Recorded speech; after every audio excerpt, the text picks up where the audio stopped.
আজকে জলের যে তৃতীয় ভিডিও, সেখানে বিষয় জল দূষণ।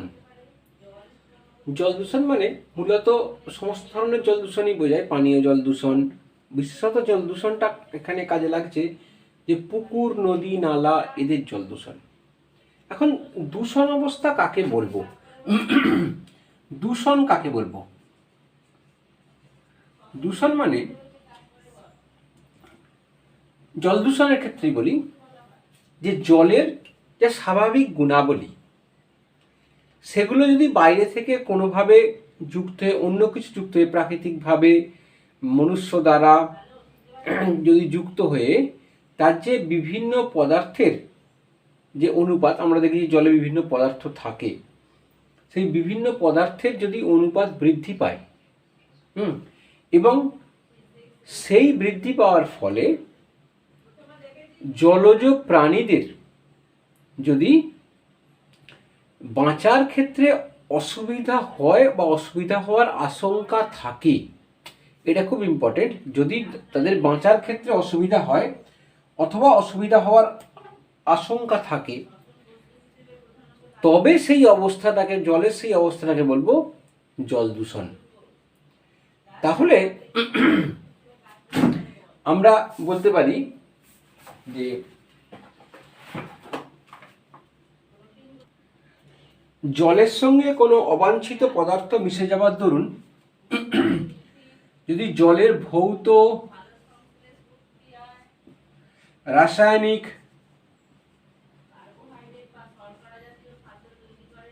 ও জৈব বৈশিষ্ট্য সমূহের,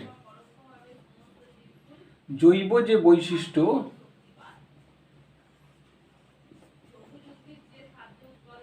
সমূহের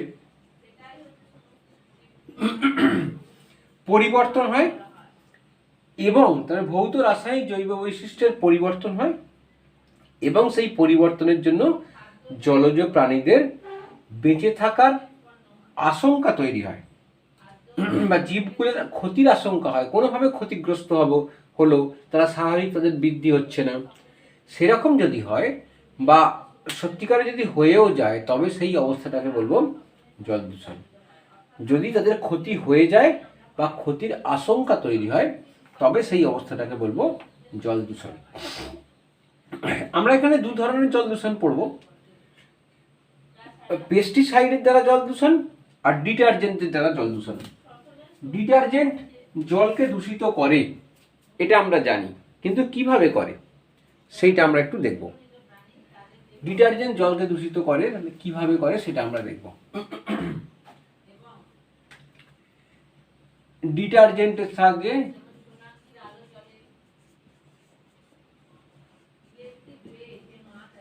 সাহায্যে জল দূষণ।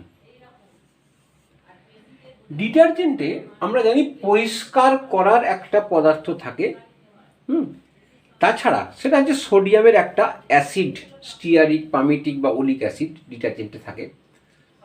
আর একটা থাকে ফিলার বলে তাকে, তাকে বলে ফিলার।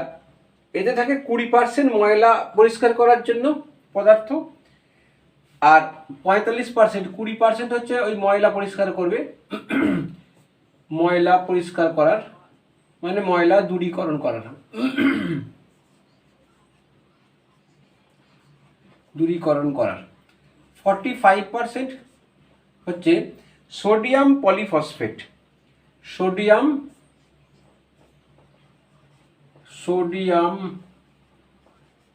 Try polyphosphate. আর বাকিটা হচ্ছে এটা 65%, 35% সোডিয়াম সালফেট বা অন্যান্য উপাদান,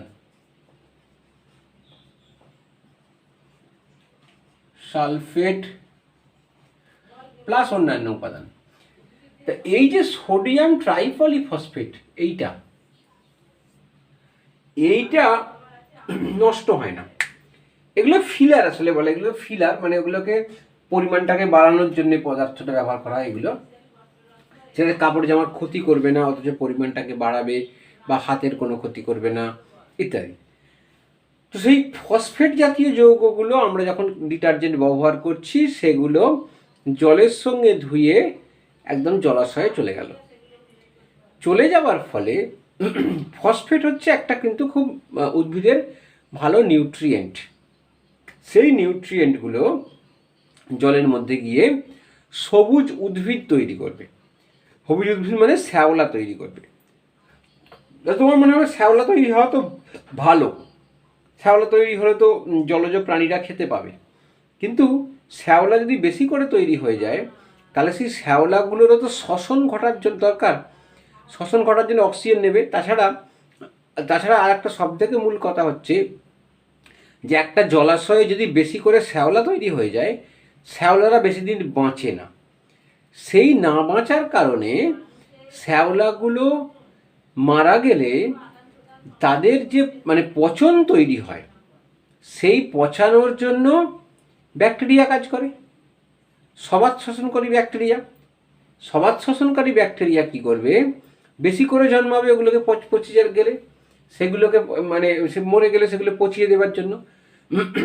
তো সেই যে বেশি করে ব্যাকটেরিয়া জন্মাবে তাদের শ্বসন ঘটানোর জন্য জলাশয়ের অক্সিজেনের পরিমাণ কমতে থাকবে।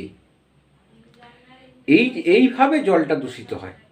জলটা দূষিত মানে হচ্ছে কিন্তু এই ধরনের দূষণে কিন্তু সরাসরি প্রাণী জগতের ক্ষতি হয় না, এটা হচ্ছে পরোক্ষভাবে ক্ষতি হয়, তাদের অক্সিজেন কমে যায় জলাশয়ে।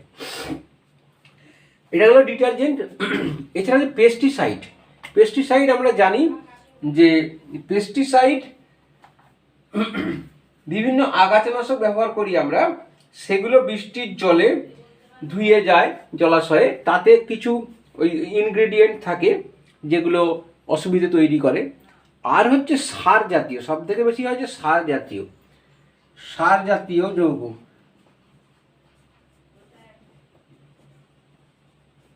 সার জাতীয় পদার্থের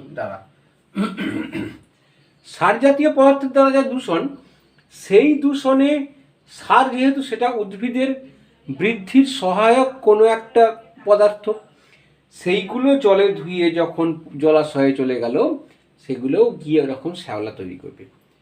সেই শ্যাওলা যে তৈরি হলো তার ফলে জলাশয়ের জল কিন্তু ক্রমশ তাদের সেই শ্যাওলাগুলো পচে গিয়ে সেই শ্যাওলাগুলো পচার জন্যে যে ব্যাকটেরিয়া তৈরি হবে তাদেরকে বিয়োজিত করার জন্য যে ব্যাকটেরিয়া তৈরি হবে, সেইগুলো ব্যাকটেরিয়াগুলো কি করবে, ব্যাকটেরিয়াগুলো বেশি করে ব্যাকটেরিয়া হলে বেশি করে অক্সিজেন নেবে, বেশি করে অক্সিজেন নিলে সেটা বেশি করে যত অক্সিজেন নেবে তত জলাশয়ের অক্সিজেনটা কমে যাবে। জলাশয়ের অক্সিজেন কমে গেলে তখন জলজ প্রাণীদের অসুবিধা হবে। যেভাবে যে পদ্ধতিতে জলাশয়ের মধ্যে এই সমস্ত ডিটারজেন্ট সার জাতীয় পদার্থ অর্থাৎ শ্যাওলা তৈরির সহায়ক পদার্থ জলের মধ্যে মেশে, সেইটাকে বলছি ইউট্রোফিকেশন। তার মানে কি বলবো, শ্যাওলা তৈরির সহায়ক পদার্থগুলো যে পদ্ধতিতে জলে মেশে সেইটাকে বলছি, বা মিশে যাওয়ার অবস্থাটাকে বলছি শ্যাওলা উৎপাদনের বা উৎপন্ন হওয়ার বিভিন্ন উপাদান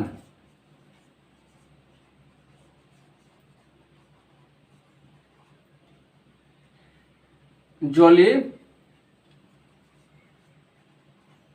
বেশি করে উপস্থিত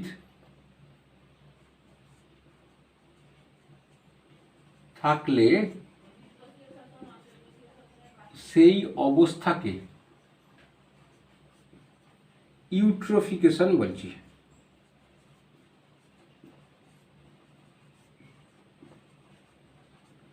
বলে এই ইউট্রোফিকেশন বিষয়টা তোমাদের ইম্পর্টেন্ট, সেইটাকে বলছি ইউট্রোফিকেশন। এইবার ইউট্রোফিকেশন যখন হয়ে যাবে তখন সেখান থেকে প্রচুর শ্যাওলা তৈরি হবে, সেইটাকে বলছি, সেই অবস্থাটাকে যখন জলাশয়ের মধ্যে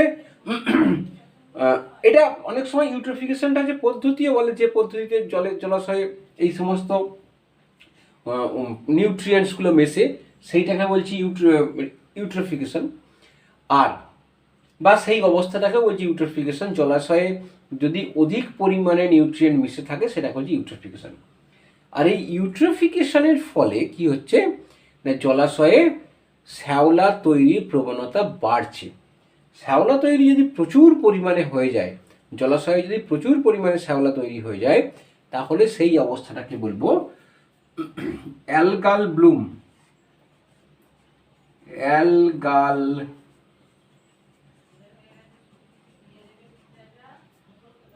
অ্যালগাল ব্লুম বলে।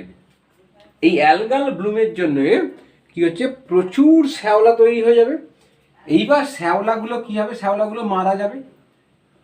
মৃত শ্যাওলা যত বেশি হবে তত বেশি মারবে, কারণ আমি বললাম যে শ্যাওলাদের মানে জীবদ্দশা বেশি দিন বেঁচে থাকতে পারে না। জলজ প্রাণী আর কত খাবে, যেগুলো পড়ে থাকলো তাদের বেশিরভাগই মারা যাচ্ছে। মৃত শ্যাওলা, সেই মৃত শ্যাওলা কি হবে না, এখানে ব্যাকটেরিয়া সেগুলোকে পচানোর যে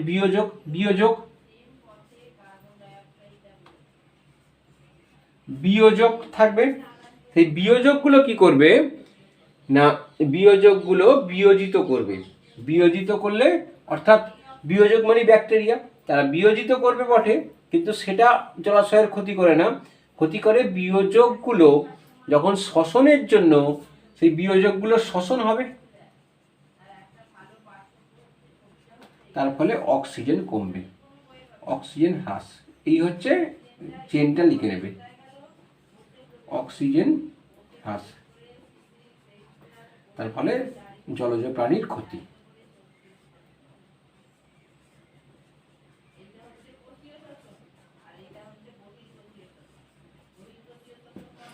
এই বিষয়টা এইভাবে চেনটা যাচ্ছে, জলজ প্রাণীর ক্ষতি হবে। এইবার আর একটা কি, এই জলজ প্রাণী এটা আর একটা বেশি, সব থেকে বেশি হয়ে যায় যখন দেখা গেল অক্সিজেন নেই জলের অবস্থায়, জলেতে আর অক্সিজেন নেই, অক্সিজেন কমে গেছে, একদমই শূন্য হয়ে গেছে, তখন জলজ প্রাণীরাই আবার প্রচুর পরিমাণে মরতে শুরু করবে।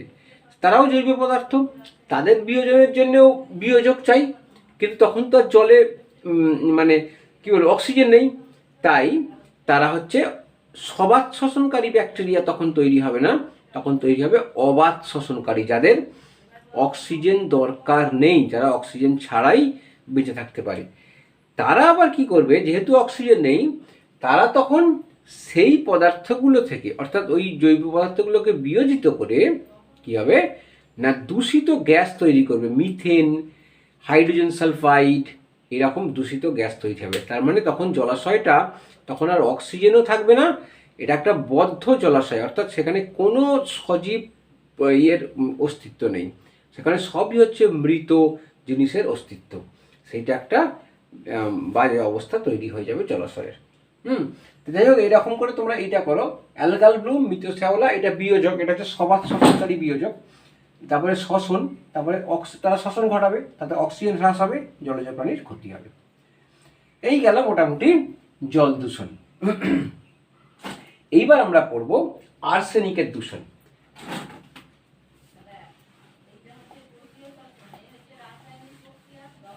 আর্সেনিক আর ফ্লুরাইড এই দুটো জিনিস তোমাদের রয়েছে, পড়তে হবে। আর্সেনিক দ্বারা দূষণ, পানীয় জলের দূষণ,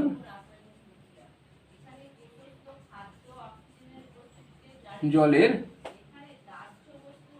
আর্সেনিক দূষণ। পানীয় জলের আর্সেনিক দূষণ মানে এই জলে আর্সেনিক পাওয়া যায়, আর্সেনিক কিন্তু খুব ক্ষতিকর। এমনি আর্সেনিকের যে রেঞ্জ আর কি, পানীয় জলের যে সহনীয় মাত্রা, সেটা হচ্ছে 0.01 মিলিগ্রাম পার লিটার বা 0.01 ppm। এইটা এই 0.01 ppm এর বেশি হলেই কিন্তু মানুষের সেই অসুবিধাটা তৈরি হবে, আর্সেনিক দ্বারা অসুবিধে তৈরি হবে। সেই আর্সেনিক দ্বারা অসুবিধে যদি তৈরি হয়ে যায়, তাহলে মানুষের কিন্তু আর্সেনিক ঘটিত বিভিন্ন রোগ বহিঃপ্রকাশ ঘটবে। তো এখন দেখি কিভাবে জলে আর্সেনিকের দূষণটা হয়। এটা একটু গল্পটা শুনি। পানীয় জল যদি ভূগর্ভস্থ জল যদি প্রচুর পরিমাণে আমরা তুলতে শুরু করি, এমনি পাললিক শিলায় আর্সেনিক ঘটিত যৌগ আছে, যৌগ আছে না, আর্সেনিক আছে। তো সেই মৌল আর্সেনিক কিন্তু জলে মেশে না, মৌল আর্সেনিক কিন্তু জলে মেশে না। আর্সেনিক হচ্ছে চিহ্ন হচ্ছে এস, সেটা জলে মেশে না। কিভাবে মেশে না, ভূগর্ভস্থ জল যদি আমরা প্রচুর পরিমাণে তুলে নিই, তখন তার মধ্যে সেই ফাঁকা জায়গায় বায়ু প্রবেশ করে উপর থেকে। এই বায়ুর অক্সিজেন আছে, অক্সিজেন এই আর্সেনিককে, আর্সেনাইট আর এগুলোকে দুটো উপাদানে এটাকে আর্সেনেট আর আর্সেনাইট, হ্যাঁ, এটাকে দুটো যৌগতে পরিণত করে। একটা হচ্ছে আর্সেনেট আর একটা হচ্ছে আর্সেনাইট। এরা জলে দ্রাব্য, এই দুজনই জলে দ্রাব্য। এরা জলে দ্রাব্য হয়ে তাহলে ওই পানীয় জলের মধ্যে দ্রবীভূত হয়ে থেকে যায়। দ্রবীভূত হয়ে যখন থেকে গেল, এবার যখন সেই পানীয় জলটা তোলা হচ্ছে, তখন সেই পানীয় জলের মধ্যে আর্সেনিক দূষণটা হয়ে গেল। সেই মাত্রাটা দেখা যাবে এর থেকে বেশি। এবার যখন সেটা মানুষ পান করলো, তখন তাদের মধ্যে আর্সেনিকটা শরীরে জমা হতে থাকবে। আর্সেনিকটা সেই জমা হতে হতে মানুষের আর্সেনিক ঘটিত বিভিন্ন রোগ সৃষ্টি হবে। তার মধ্যে তাহলে বুঝতে পারলে, আর্সেনিক মৌল সরাসরি কিন্তু জল দূষণ ঘটায় না। এটা জল দূষণ ঘটায় না, জল দূষণ ঘটায় না মৌল অবস্থায়। মৌল আর্সেনিক জল দূষণ ঘটায় না। বায়ুর অক্সিজেন আর্সেনাইট অক্সিজেনের সঙ্গে বিক্রিয়া করলো, করে আর্সেনাইট দুটো যৌগ তৈরি করলো, দিয়ে জলে দ্রাব্য, এটা জল দূষণ ঘটাবে।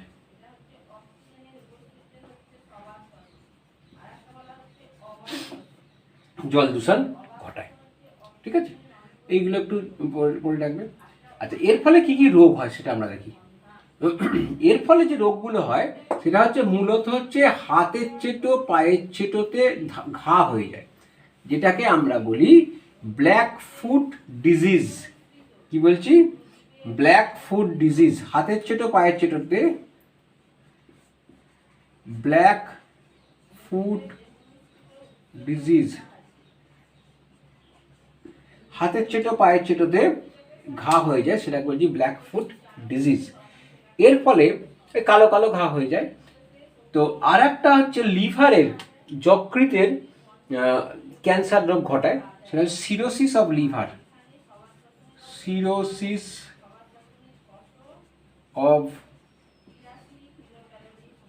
লিভার, এই রোগগুলো হয়। তাহলে আর্সেনিককে দূরীকরণ করতে হবে।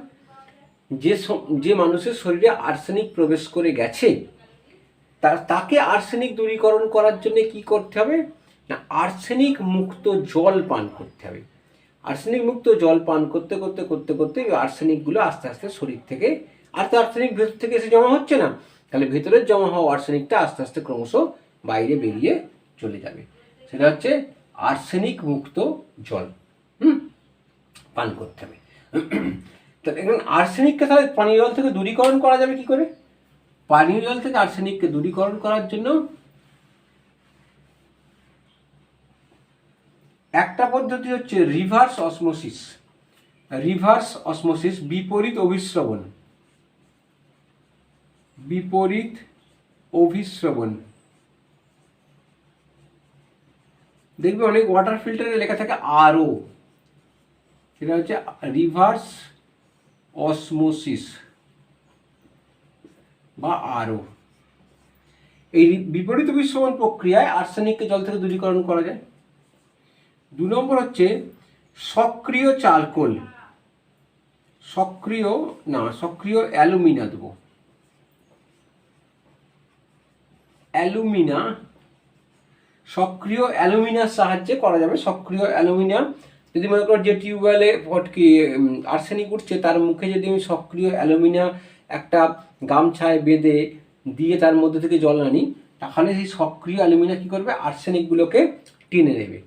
আর্সেনিকের যে যৌগগুলো সেগুলোকে টেনে নেবে, টেনে নিয়ে জলকে আর্সেনিক মুক্ত করবে সক্রিয় অ্যালুমিনিয়ামের সাহায্যে।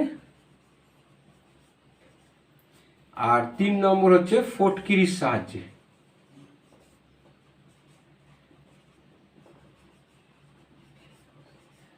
ফটকিরির একটা গুণ আছে, ফটকিরিতে যে আয়নগুলো আছে সেটা আমি এই জলে যদি ফটকিরি রেখে দিই, সক্রিয় অ্যালুমিনিয়াম যে পদ্ধতিতে আর্সেনিক দূরীকরণ করে, ফটকিরিও সেই পদ্ধতি আর্সেনিক দূরীকরণ করে, কিন্তু ফটকিরিতে সময় বেশি লাগে। তাই জলটাকে নিয়ে তাদের ফটকিরি দিতে হবে। ফটকিরিটা নিচে ওই আর্সেনিকগুলো ওই একইভাবে আর্সেনিকটাকে ফটকিরিটা তোমার শোষণ করে নেবে। শোষণ করে অধিশোষণ, এটার নাম হচ্ছে অধিশোষণ। ওপরে ওপরে শোষণ করে নেয়, ওপরে ওপরে থেকে যায়, একদম পুরোপুরি ভিতরে প্রবেশ করে না, এটা বলছি অধিশোষণ।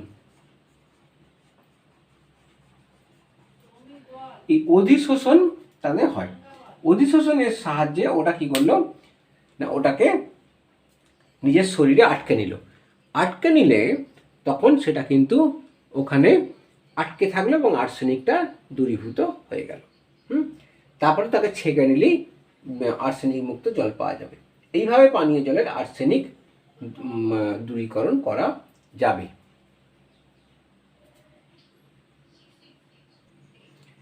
এখানে একটা জিনিস বলি যে পশ্চিমবঙ্গের প্রায় 7টি জেলায় আর্সেনিক দূষণ রয়েছে। আর্সেনিকের দূষণের যে ক্ষতিকর প্রভাব সেটা পশ্চিমবঙ্গের 7টি জেলায় দেখা যায়। এবার পড়ব আমরা ফ্লুরাইড দূষণ। ফ্লুরাইড দূষণ,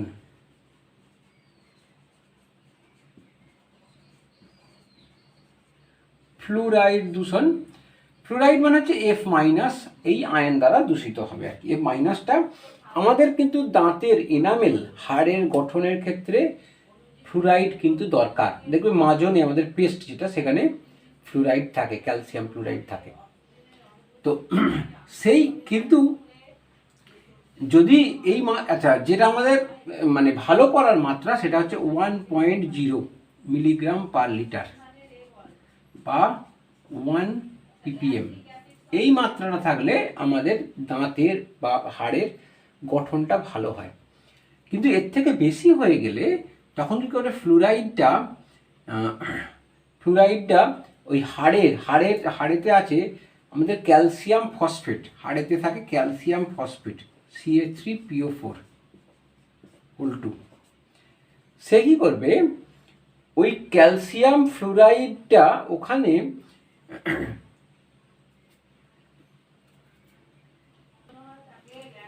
ফ্লুরাইডটা আমাদের পানীয় জলে যে অবস্থায় থাকে সেটা হচ্ছে সোডিয়াম ফ্লুরাইড আকারে, সোডিয়াম ফ্লুরাইড, ফ্লুরোসিলিসিক অ্যাসিড এইভাবে থাকে। এটা সোডিয়াম ফ্লুরাইড আছে, ফ্লুরোসিলিসিক অ্যাসিড।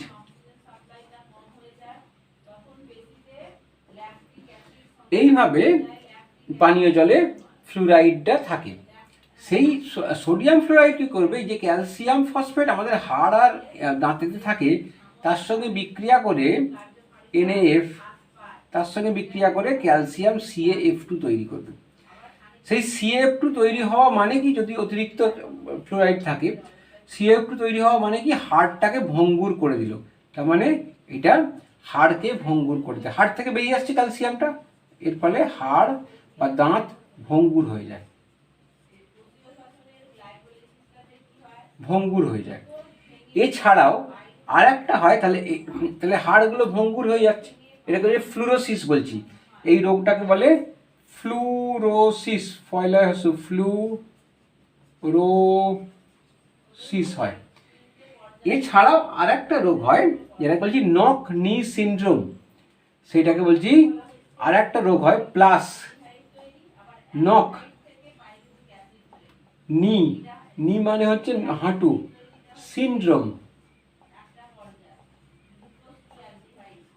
নক নি সিনড্রোম অর্থাৎ হাঁটু বেঁকে যায়, সেই রোগটা কিন্তু হয়। ফ্লুরোসিস অফ লিভারও হয়, মানে ফ্লুরোসিস বলবো না, ওটা হচ্ছে সিরোসিস অফ লিভার। ফ্লুরোসিস মানে ফ্লোরিন দ্বারা দূষণ, তাকে বলছি ফ্লুরোসিস। আর নক নি সিনড্রোম এগুলো হয়। এটা দূরীকরণ করা যাবে কি করে পানীয় জল থেকে? আর্সেনিকের যে যে পদ্ধতিতে দূরীকরণ করা হয় সেইভাবেই দূরীভূত হয়ে যেতে পারে, দূরীভূত হয় আর কি, সেইভাবেই পারে বলবো না। তো সেটা হচ্ছে সক্রিয় অ্যালুমিনার সাহায্যে, সক্রিয় অ্যালুমিনা। 2 নম্বর হচ্ছে চুন ফটকিরি, এই দিয়ে রেখে দিতে হবে, চুন প্লাস ফটকিরি যদি ওই জলের সঙ্গে মিশিয়ে রেখে দেওয়া হয় তাহলে তারা আর্সেনিককে, চুন প্লাস ফটকিরির প্রয়োগ, তাহলে তারা আর্সেনিককে ওই অধিশোষিত করে শোষণ করে নেয় আর কি, মানে ওই ওপরে ওপরে আটকে আটকে যায়। যেমন যেমন কী বলো, চককে যদি তুমি কালিতে ডোবাও দেখবে চকের ভিতরে কালি প্রবেশ করেনি, ওপরেতে কালিটা, চকটাকে ভাঙলেই দেখবে ভিতরে সাদা অংশে প্রবেশ করেনি, ভেতরে খানিকটা সাদা রয়ে গেছে, উপরে উপরে থাকছে। এইটাকেই বলছি অধিশোষণ, উপরে উপরে থেকে যায়, আটকে রেখে দেবে। এই পদ্ধতিতে ফ্লুরাইড দূষণ মুক্ত করা যেতে পারে পানীয় জল। এটি আজকে আমাদের পড়ানোর টপিক ছিল। ঠিক আছে।